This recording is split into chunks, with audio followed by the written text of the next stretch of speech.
Openbaring 11, verse 16 tot 19. Dis die ouderlinge wat die uitspraak maak oor wie God is, en God wat in beheer is. Gaan lees dit gerus.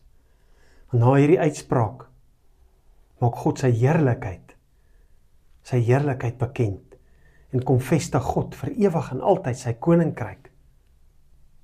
'n Vreesaanjaende dag vir die wat nie in verhouding met God is nie. Ek lees net vers 17. Die ouderlinge het gesê, ons dank U, Here God Almagtig.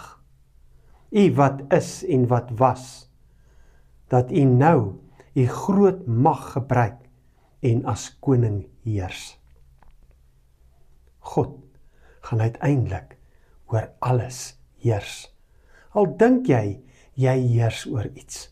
Al dink ons heers hier waar ons nou is. Elkeen van ons wat in 'n posisie is, dink ons is in beheer.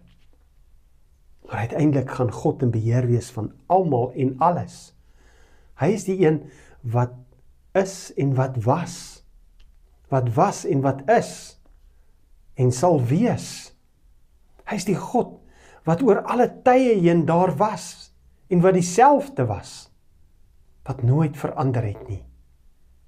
Waar staan ons in verhouding met hierdie God?